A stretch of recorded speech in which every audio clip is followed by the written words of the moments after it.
power stuff. You want me to talk? There we go.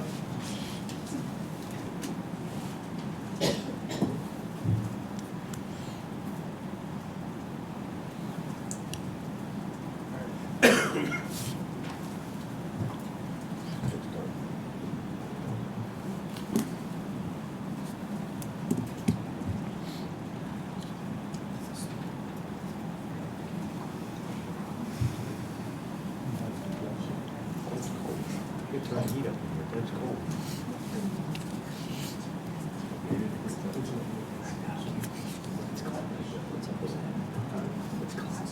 So the other two aren't on yet? Talking about reps, that's good. I just got a text from a friend of mine in Wisconsin. He got damages. So he's from this area. He probably wants to know what's going on. It is, it's pretty summer games. But then it's temperatures falling. But then I think they're coming back. They said it was a short duration in the cold snap. I hope for them, because lacrosse starts next week for us. Okay. Lacrosse starts next week. We can start. We have the main camera going, so we have the board on camera, so that's what we need. So. Okay. See what we have one or two for now, we have them up there. Very good. So then we start, is it up now? Okay, we can now. Okay. Thank you. Just very quickly, we had a slight technical difficulty, so we're going to restart, if we could, the agenda item number 7, the second quarter operating budget comparison, just to make sure we're all on the same page. Mr. Brown? Okay, good morning. Morning again. For the record, my name is Jeffrey Brown, Budget Director of the MDTA, and I'm here before the board to provide an update on the second quarter year-to-date spending versus fiscal year 2023. As of December 31st, we have spent 38% of the budget versus a target of 49%. Only 2 objects, Object 3, communications, and 13 fixed charges were above budget. All others were below or at the targeted levels. For Object 3, we are at 64%, which is driven by the one-time state telecommunications invoice. And Object 13 is at 115% spend, which is due to the payment of an annual insurance fee.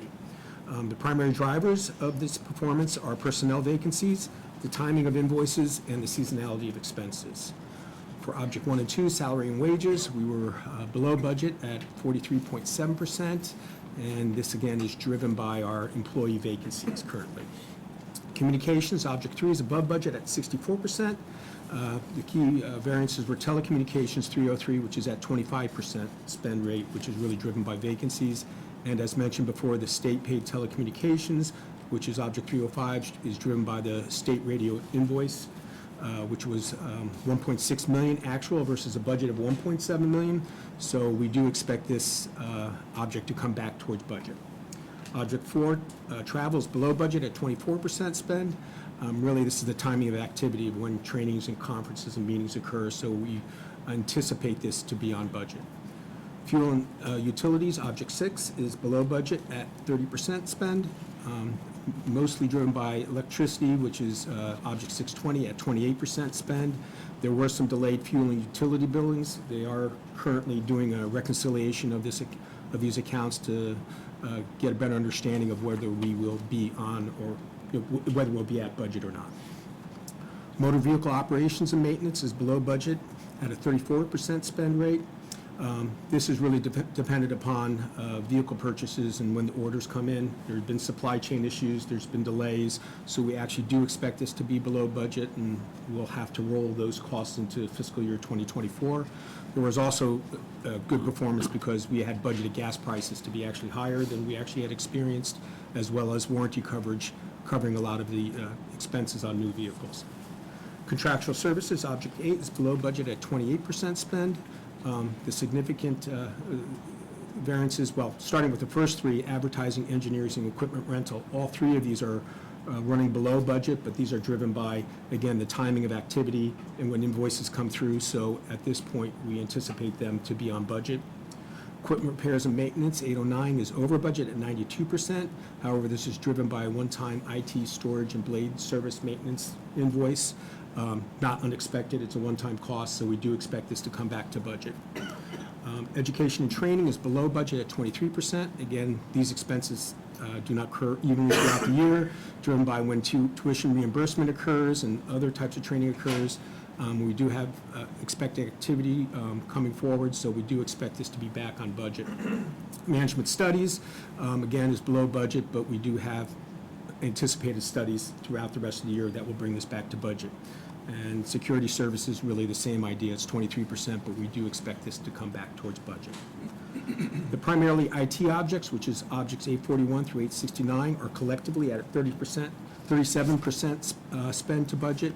However, this is highly driven, as mentioned before, by one-time invoicing, things of that nature, so we don't see any issues in this object. We do expect these invoices to come through and to be on budget. Easy Pass Service Center cost is at a 21% spend rate. This is mostly driven, or a major issue is delayed invoicing for the majority of the underspending of this account. However, based on our latest forecast, we do expect this line item will exceed the budget. And then other contractual services is at 29%, and that's really driven by invoicing from the Maryland State Police. We do expect this to come back towards budget.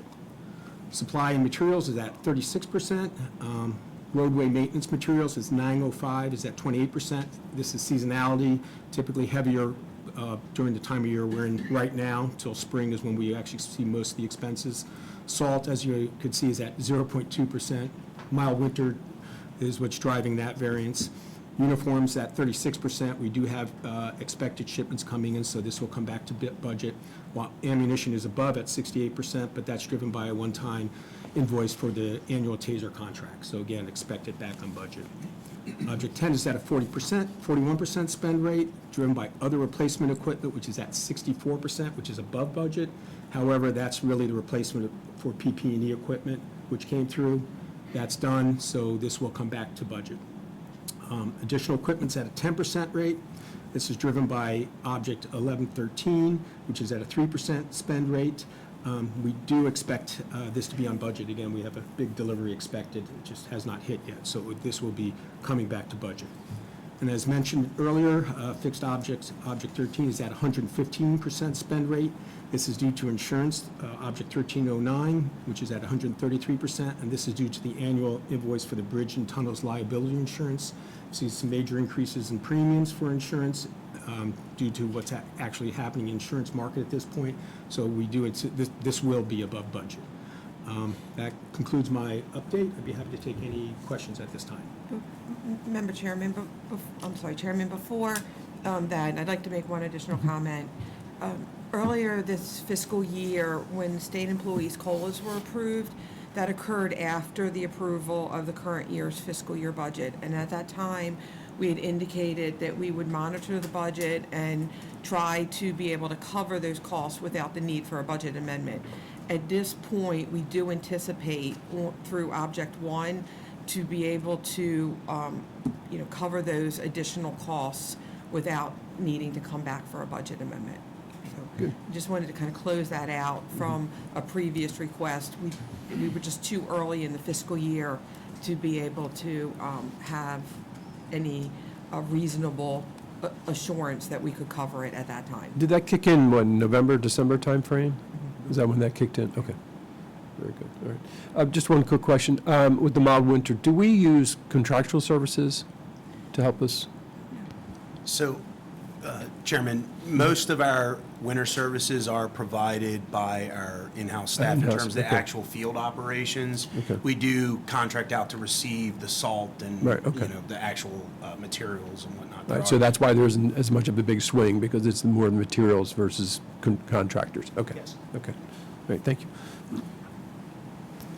Any other questions? Yeah, so just a question with regard to the Easy Pass Service Center and that object. If you could just shed some more light on that, since it sounds like you mentioned that we're going to go over budget, and that's a pretty big line item.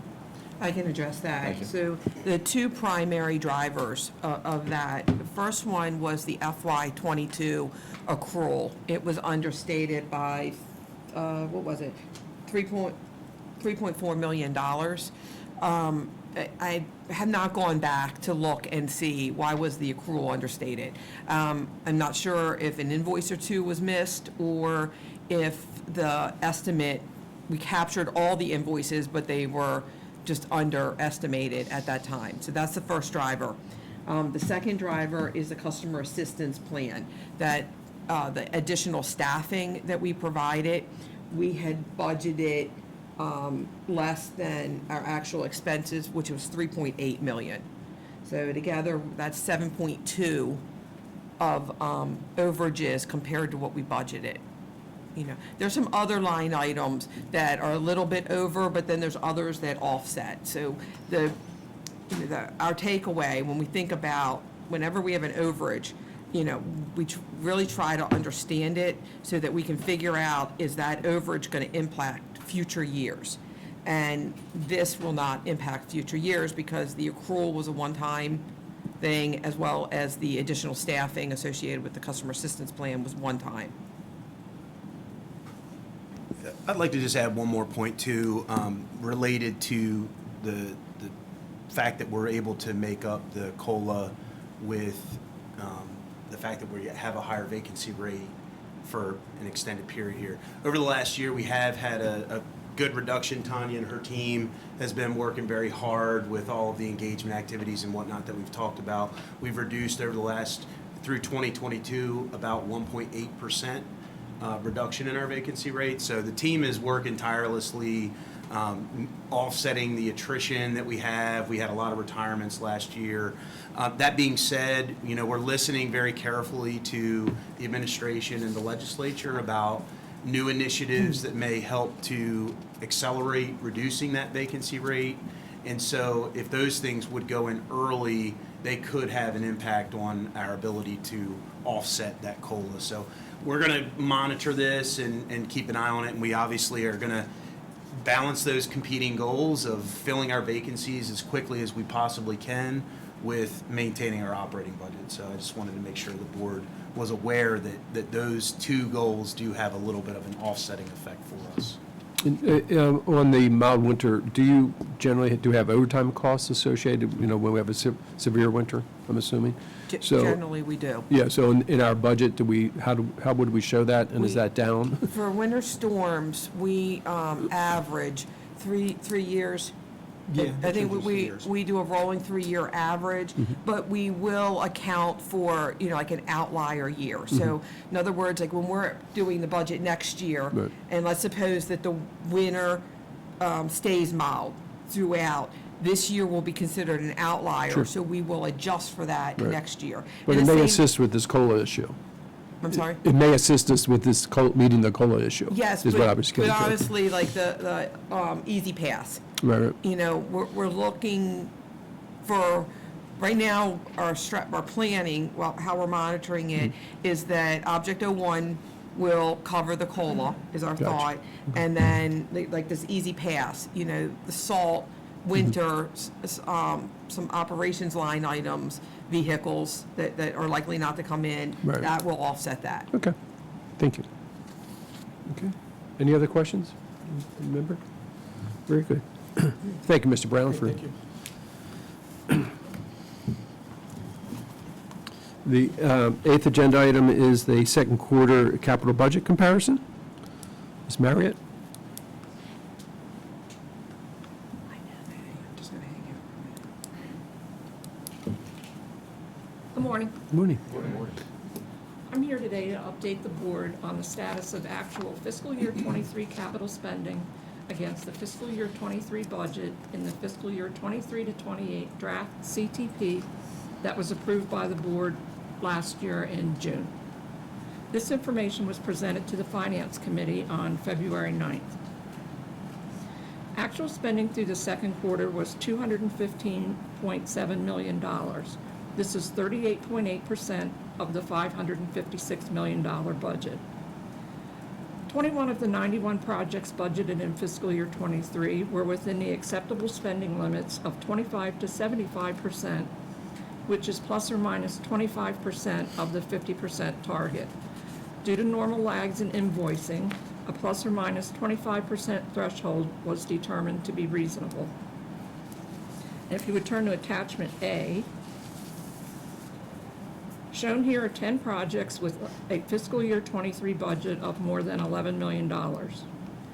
$169.2 million of the $369 million budget was spent.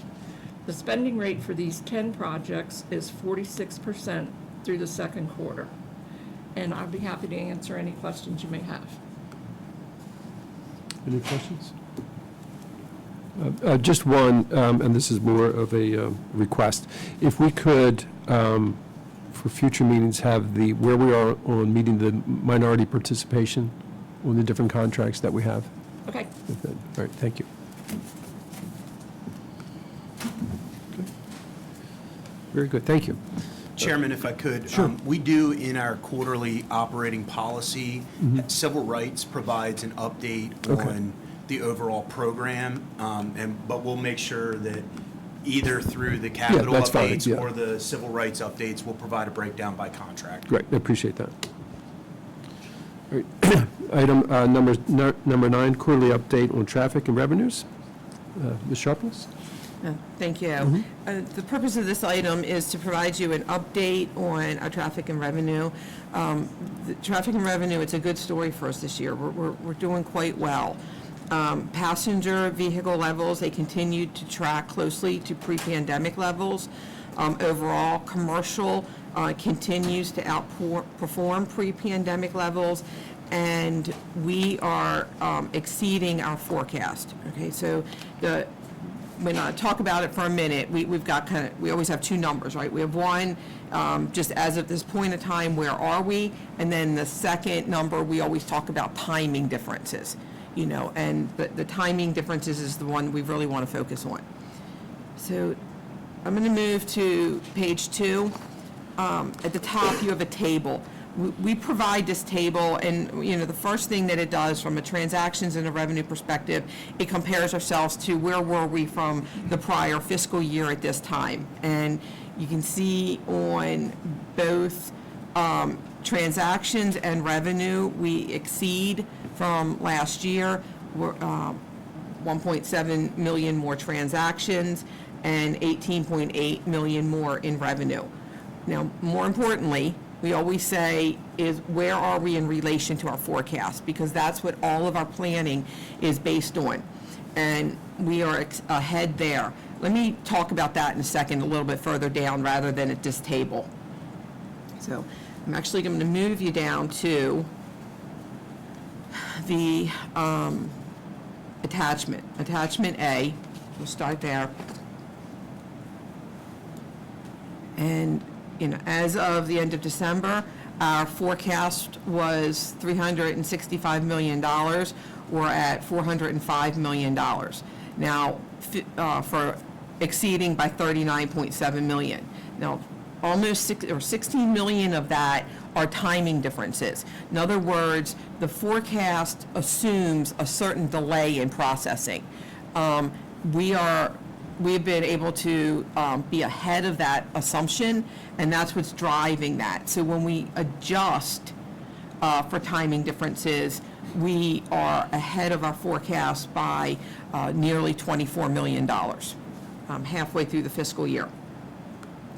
So then when we ask the question, well, what's driving this? Why are we ahead from the first part is 10.5 million of it has to do with Easy Pass. Easy Pass outperformed.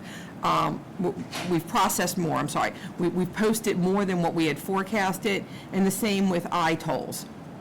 Forecast assumes 11 days delay. And so that's primarily the 11 million that accounts for the difference. And then also we had mailed more transactions than forecasted. So sorry. Now, when we go down to attachment C and we say, why are we $23 million ahead when you account for timing differences? We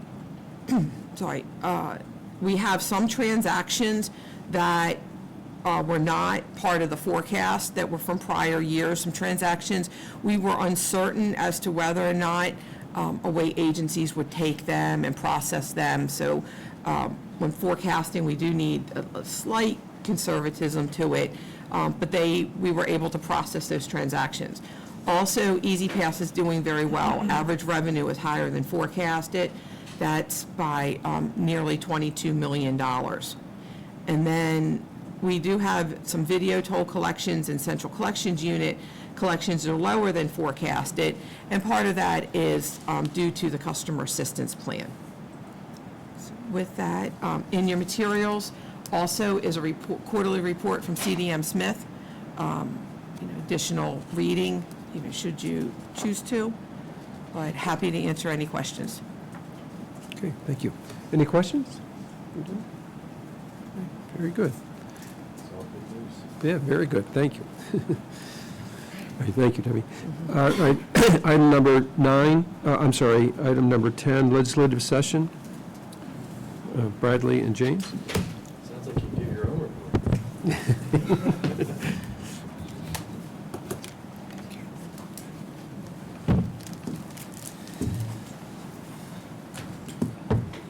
Good morning, Mr. Chairman and board members. I'm Brad Ryan, Manager of Government Relations. I'm joined by James Kittleman, Assistant Manager of Government Relations, and we're here to provide a brief update on the 2023 session of the Maryland General Assembly, which is in full swing and will conclude on April the 10th. We sent a welcome email to every member of the General Assembly, which included items such as information on the MDTA's trust agreement, as well as an Easy Pass checklist to assist them with their constituent work. Additionally, we have been meeting with members of the General Assembly and their staff, and we will continue to keep our communications open by meeting with General Assembly members and staff and sending important MDTA updates and advisories out to elected officials. MDTA has budget hearings coming up in the House on March the 2nd and in the Senate on March the 3rd. In addition, will be briefing the Eastern Shore delegation also on March the 3rd. And now I'll turn it over to James, who will give an update on bills that we are tracking this session. Yeah, good morning, Mr. Chairman and board members. So as of today, there are a few bills that specifically impact the MDTA that we would like to update you on. Last month, we briefed you on House Bill 74, the Maryland Rail Investment Act, which was introduced by Delegate Corman. Since that time, a Senate cross-file, Senate Bill 412, was introduced by Senator Rosapet. These bills would require the MDTA to set toll rates so that it obtains 95% or more of the maximum revenue possible on its facilities, and additional revenue generated by the required increases in toll rates would be diverted to the newly created Maryland Rail Authority to fund existing and expanded MARC service, the Baltimore and Potomac Tunnel, and the Southern Maryland Rapid Transit System. We submitted letters of information on these bills highlighting, among other things, the impacts the legislation would have on the MDTA's trust agreement and the significant increase of toll rates that would be required to fund the new Maryland Rail Authority. Hearings have been held for both the House and Senate bills, and further action is pending. Senator Beidel has introduced Senate Bill 682, which would require the MDTA to install safety barriers on the Bay Bridge. The exact nature of the barriers is not defined, so we're actually working with the bill sponsor to better understand the legislative intent behind the legislation, and a hearing date is scheduled for March 8th. Delegate Ahrens has introduced House Bill 659, which would require a study on the impacts of vehicles with 3 or more axles using the contraflow lane on the Bay Bridge. We appreciate Delegate Ahrens working with the MDTA on amendments to this bill, which has a hearing actually later today. And then lastly, the Montgomery County delegation is currently in the process of considering legislation to add speed monitoring systems on the ICC.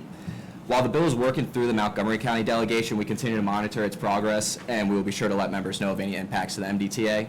And as always, we'll continue to monitor the General Assembly for bills that may impact the MDTA, and we'll keep you up to date. And we'll, of course, continue to work with our MDOT colleagues to monitor bills that impact multiple TBUs and other state agencies. Thank you for your time, and with that, we'll be happy to take any questions. Chairman, on the bills, on the rail bills. Yes. Where do you think they are at this point? Do you have any feeling? I know they were introduced last year and they were defeated, correct? They were introduced last year, similar bills, and they were defeated, correct? That is correct, yes, sir. This year, they've been introduced, they've had hearings, but nothing other than that has happened so far. Okay, no feeling at this point then? Yeah, it's tough to gauge, but it's a rather large concept, so I think it's going to take them time to work through the concept and get it to where it needs to be. Obviously, it have a lot of effect on not only MDTA, but on the Canton Railroad also.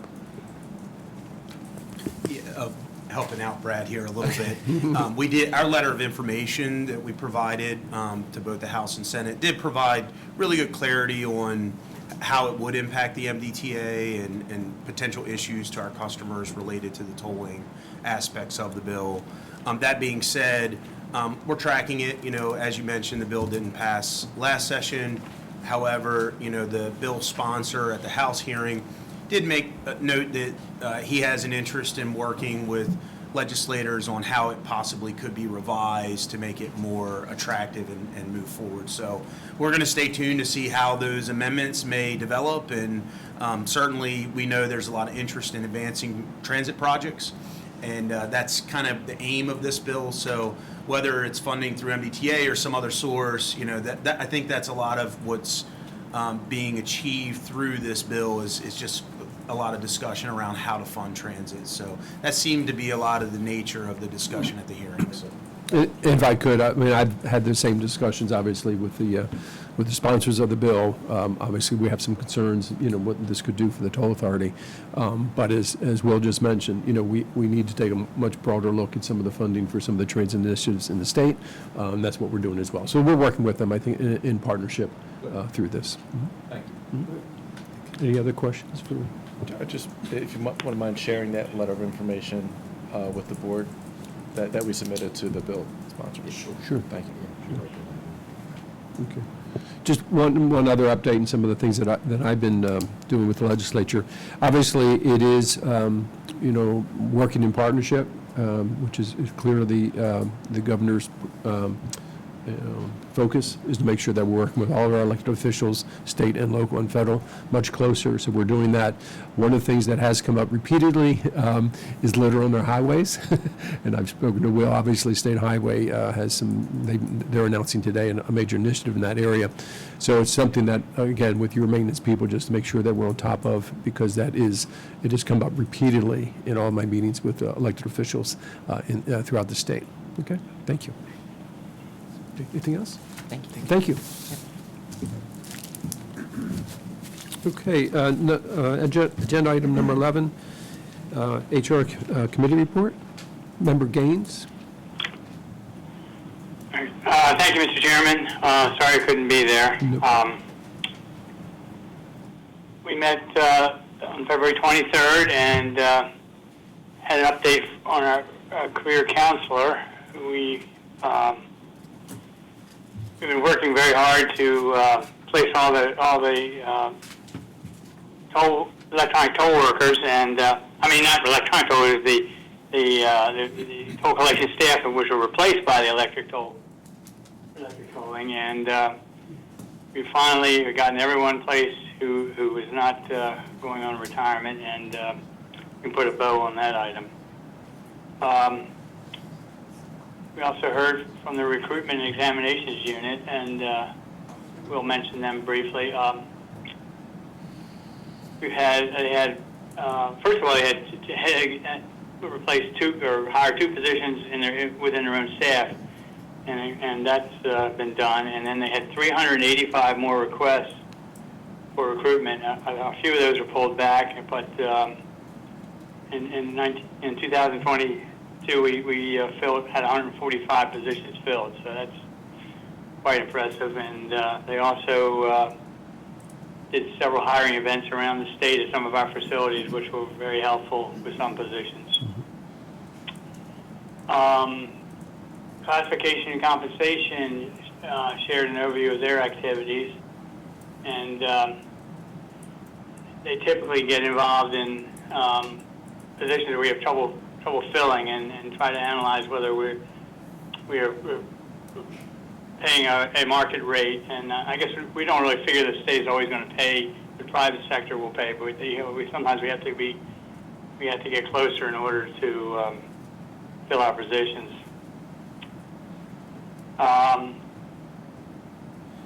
We also heard from the career development programs.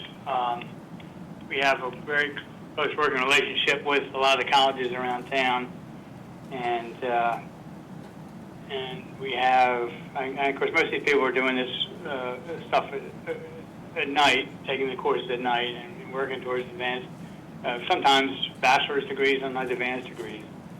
And in 2022, we had 73 people in that program, so that's going pretty well. We also heard from the same group about the Cornerstone on Demand program, which is basically a cloud-based learning system, and that is getting increased usage by the staff. The Supervisor's Essential Training is another program we have ongoing, and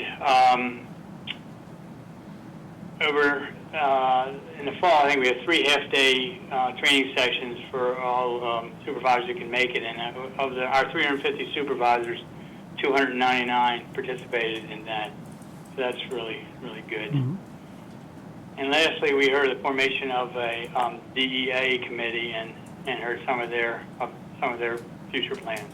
So that's about it, Mr. Chairman. Okay, thank you, Mr. King. Any questions or comments? All right, thank you so much for the report. All right, the last item is an update from the Executive Director's report. Will? Okay, well, thank you, Chairman, and again, good morning, members of the board. For the record, my name is Will Pines, and I'm Executive Director for the MDTA. On behalf of the entire MDTA team, I would like to welcome our new chairman here today. The MDTA is a great place to work, and we like to say that we have the opportunity to work on projects that are once in a lifetime for most in the field of transportation. We're off to a great start for another... Never worked at the airport, apparently. Well, there's a little rivalry. We're off to a great start this year, another productive year as we continue to advance vital transportation that delivers on Governor Moore's vision for our great state. For this month, my report will be quite varied. It's the shortest month of the year, but we did accomplish a lot. As Alan Garman noted in his updates, following the interest rate lock that occurred in April 2022, the full $220 million TIFIA loan was drawn on February 1st, 2023. The loan draw represents a reimbursement for prior Nice Middleton Bridge construction spending that occurred in 2021 and 2022. Drawn funds were deposited back to the capital account and will be utilized for capital spending in the coming months through September of 2024. The loan rate lock feature was favorable in this rising interest rate environment, again, how Alan described it, and that's really in part because the effective rate that we have on the loan is 2.89% for the 5 loan tranches, now well below the prevailing interest rate. So we got a great deal on the loan, and now we're benefiting in our investment environment from that rate.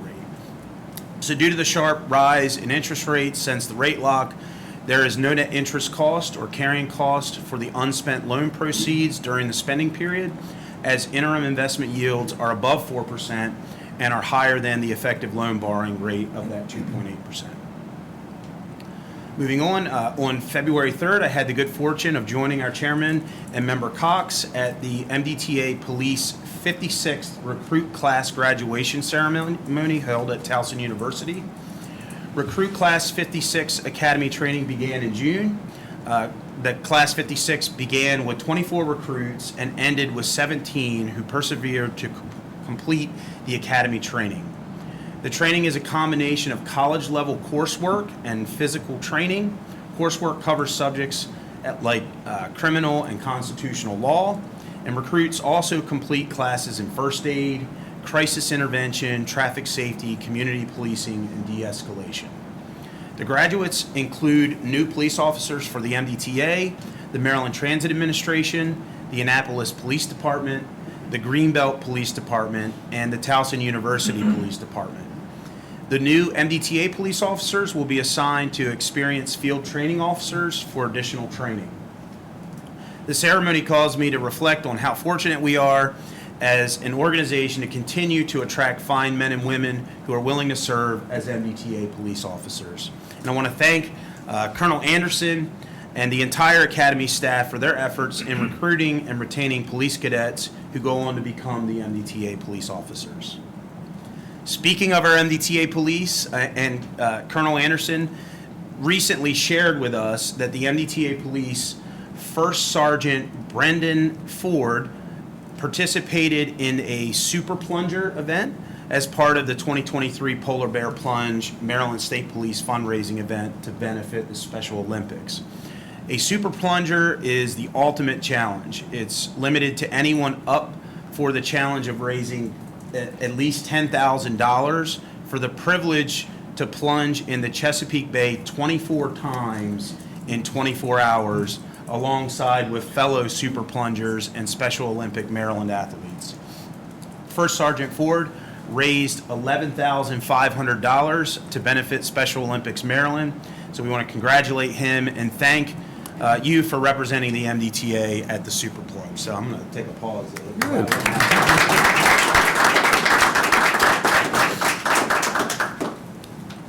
On February 8th, I had the opportunity to go on a hard hat tour of the new Great Wolf Lodge in Maryland, located in Cecil County, which is scheduled to open later this summer. Construction is nearing 75 to 80% complete with the upcoming planned opening. And the construction project is overseen by Turner Construction, which has been in the works for about 2 years. For those who don't know, Great Wolf Lodge, Maryland is in Perryville in Cecil County, directly off of I-95. The hard hat tour was really fascinating and looks like they're in really good shape to meet their planned July opening. I-95 in Cecil County is part of MDTA's operations. As such, the MDTA is supporting this important economic development project for the entire state. We're working with the Great Wolf Lodge team to get their traffic impact study approved and have coordinated on their roadway and lighting modifications at the I-95 northbound exit ramp at Maryland 222. MDTA is also reviewing their plans for a new roundabout on Turnpike Drive at the entrance of the development, which is right next to our JF Kennedy Highway Administration complex. The tour provided the opportunity to show our support for the partnership that MDTA has with Cecil County and the developer for the Belvedere Road interchange. I had the opportunity to catch up with Cecil County's executive Danielle Hornberger and many others at the event. On February 17th, executive leadership team and I led a virtual town hall for all MDTA employees. This was our first virtual town hall this year and builds off of last year's successful town hall with employees. We found that virtual town hall is a great way to communicate with our employees about recent accomplishments, significant projects in 2023, and upcoming MDTA employee events like our Lunch and Learns and our rodeo, which is planned for May 3rd. We take questions and answer as many as we have time for within that virtual town hall and follow up to provide any other further responses to them when they submit them. For anyone unable to participate in the virtual town hall, we post the recorded video and chief presentations. This is an internal thing to MDTA. It's posted on our intranet. And we know with 24/7 operations that occur that not everyone is able to attend, so we provide that for our employees. I truly enjoy the opportunity to engage with MDTA employees, and we're already planning another town hall for later this year. Looking ahead, I have some updates on upcoming events and opportunities. I just talked about our efforts to support internal engagement with our employees, but we also take engagement with our vendors and contractors very seriously. On March 8th, from 9 a.m. to 1 p.m., we've launched a free Doing Business with MDTA event. This event will focus on connecting small and minority businesses with primes and help them get their foot in the door with the MDTA. The event will provide updates on upcoming procurement opportunities, like a primer on our upcoming 895 interchange conversion to highway speed all electronic tolling. We will provide guidance on how to grow and strengthen business and provide educational aspects on MBE, VSBE, and DBE programs. We partnered with industry organizations like the Maryland Transportation Builders and Materials Association, ACEC Maryland, the Hispanic Chamber of Commerce, and Baltimore City Department of Public Works to get the word out to ensure that we have a really great attendance at this event. And I'm expecting it to have a really great event, and we'll keep you posted on how that goes. We also have our public hearings as part of the toll rate setting process for the I-95 Express Toll Lane northbound extension and 695 ramps starting next week. The MDTA board will host 2 in-person public hearings and 1 virtual hearing. to receive public testimony about the proposed tolling plan. The proposed tolling plan and public hearing materials are online on our ETL website, and members of the public may comment for the official record through April 13th of 2023 on the proposal. Each hearing will be held from 5:30 p.m. to 8 p.m. Sign-in and displays will be available at 5:30 p.m. and formal testimony will begin at 6 p.m. The public may arrive anytime between 5:30 and 7:30 p.m. and registration for public testimony will close at 7:30 p.m. The dates and locations are our first in-person meeting on February 27th will be at Perry Hall High School. There is a snow makeup date for that in-person event on March 1st. Our virtual meeting will be on March 2nd, and our last in-person meeting will be on March 6th at the Joppatown High School, and the snow date for that event is on March 9th. Now I want to move off of the upcoming events and talk a little bit about some of the recent recognitions that MDTA, our team, and some of our projects have received. The Association for Materials Protection and Performance selected the new Harry W. Nice Mac Middleton Bridge to receive the Outstanding Achievement in Coatings Work in a Fixed Shop Project Award. This award recognizes outstanding achievement in industrial coatings work performed in a fixed shop facility. The project can be for repair work or new construction, and award winners will be honored at the association's annual conference in March in Colorado. Also, at this year's MDQI conference, we won the Modal Award for a project over $5 million for our overpass at the I-95 Clayton Road. It's part of our overall ETL program. Really great project up in our Harford County area. MDTA also presented at MDQI on our bridge asset management program, erosion and scour mitigation at 895 Herring Run, one of our environmental projects that we've done, innovations in traffic engineering applications that we're utilizing throughout the authority, our Nice Middleton Bridge replacement, and we served on a panel for plan quality for constructability. So our team was very well engaged in quality discussions and how we do business in Maryland. And it was great to see the talent and professionalism of the MDTA team recognized by leaders in the industry. Additionally, I'm pleased to share with you that Joey Sagal, MDTA's Chief Operating Officer, has been chosen for Leadership Maryland's class of 2023. Leadership Maryland is open to senior level executives with significant achievements in their careers and or their communities. Those who participate in Leadership Maryland have a desire to learn more about Maryland's most critical issues and a commitment to effective, positive change in their organizations, communities, and the state as a whole. Joey will join 53 business and community leaders chosen to complete the 8-month program. The program includes prestigious leaders like Salisbury University's president, a vice president from Exelon BGE, and numerous other CEOs, executive directors, and various senior leaders. MDTA has had the fortune of having other senior leaders participate in this program, like Deb Sharpless, and we're proud that Joey will now represent us in this newest class, so let's take a moment to congratulate him. Good. I think join Mr. Chairman as well, correct? Yes, sir. Yeah, that's a great program. Fantastic program. Thank you.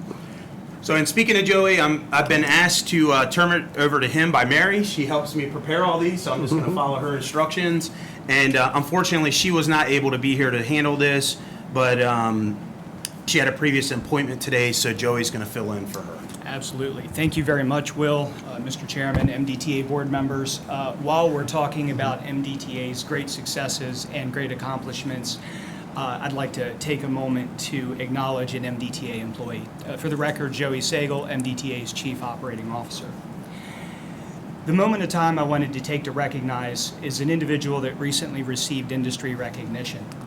It's my pleasure to inform the board that on February 17th, Will Pines received the American Council of Engineering Companies of Maryland, or ACEC, Maryland as referred, their President's Award.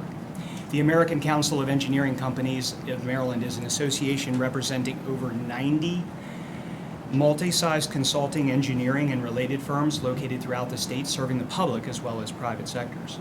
The President's Award honors an individual whose actions have greatly contributed to the advancement of the consulting and engineering profession as well as the citizens of Maryland. To receive the President's Award is a very high honor and very prestigious in our industry. ACEC Maryland firms employ almost 7,000 professionals that are responsible for the design of most of the area's infrastructure, environmental, as well as building construction.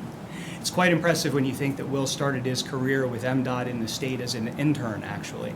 Receiving the 2023 President's Award from the American Council of Engineering Companies demonstrates the industry's high regard for Will's integrity, knowledge, and experience, which we see here every day. I had the good fortune to also be in attendance at the ACEC Awards dinner when Will was presented this award, and I would be remiss if I didn't mention that during Will's remarks, he referenced that it wouldn't be possible without everyone here at MDTA as a team in a whole. Just another example of what a kind and humble person he is. So, Will, congratulations on receiving the honor and representing the MDTA so well in our industry, and congratulations to you, sir. Good.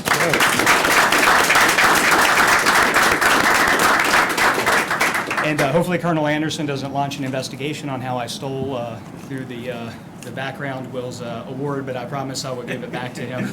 And with that, I'll turn it back over to Executive Director Potts. Borrowed. Okay, so I have one last announcement, and I'm pleased to share with the board that Natalie Henson was selected as our fourth quarter employee of the quarter.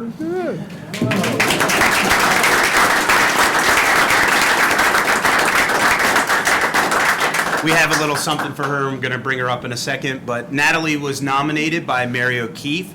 Natalie started with the MDTA on April 26, 2017. She is a dedicated MDTA employee who goes above and beyond the requirements of her job. She is without fail available after hours when needed to complete any task that's asked. The executive office relies heavily on her skill set, institutional knowledge, and has full confidence in her to handle any situation that comes her way. She volunteers for many tasks that benefit all of MDTA.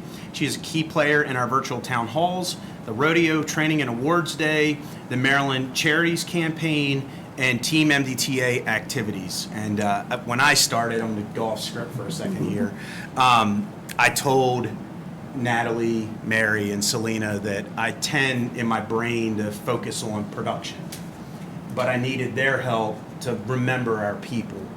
And they do a phenomenal job, especially that whole team and Natalie especially, with keeping me engaged in, candy at Halloween and hot dog days and all the different things that we do. And I can't thank them enough for helping us to remember how important our employees are. She organizes raffle baskets, fundraisers, and the Executive Director Holiday Open House. She was the brains behind the Point Breeze 2022 Employee Appreciation Day gathering in the lobby. Her integrity and leadership is on display every day. Until Selena was hired in our executive office after Ebony moved on to a promotion, she assumed responsibilities of 2 jobs, and Natalie is known for her positive attitude, which is not lost on those interacting in the executive office and obviously by this board. Her efforts to decorate the office have been noted. She has created a welcoming environment for the entire executive office. The office benefits in both tangible and intangible ways from Natalie's professionalism, strong work ethic, and positive attitude. She always assists other divisions when asked. Please help me in congratulating Natalie as a recipient of the MDTA Employee of the Quarter for 2022.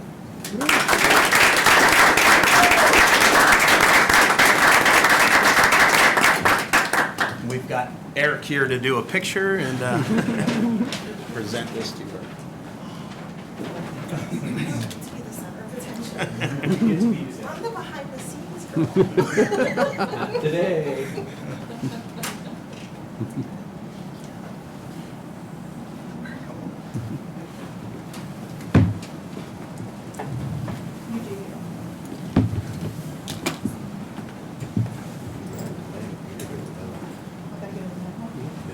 Are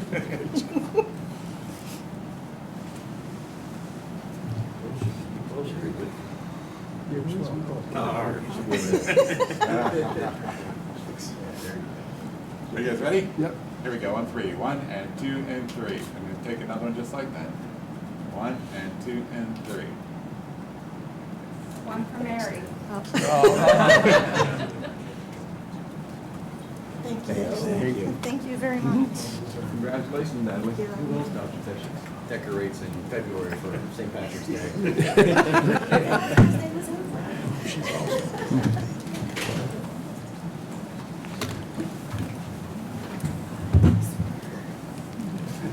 Okay, so thank you, Chairman and members of the board. That concludes my remarks for this month, but I'm happy to take any questions that you may have. Okay, any questions?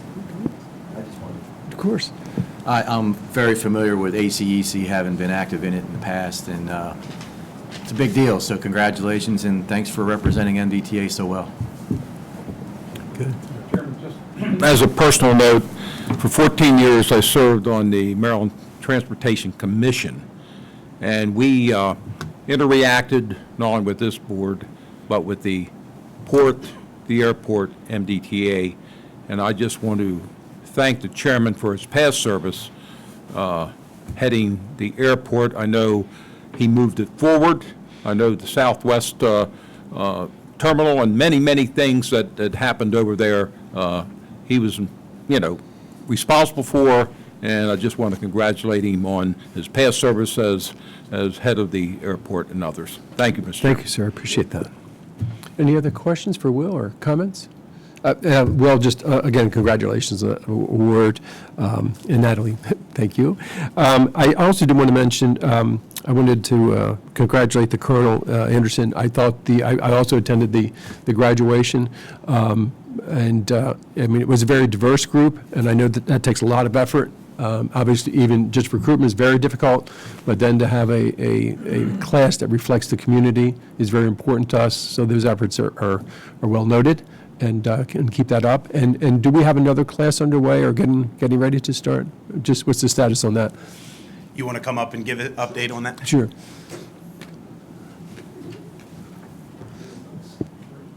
Come to the official table.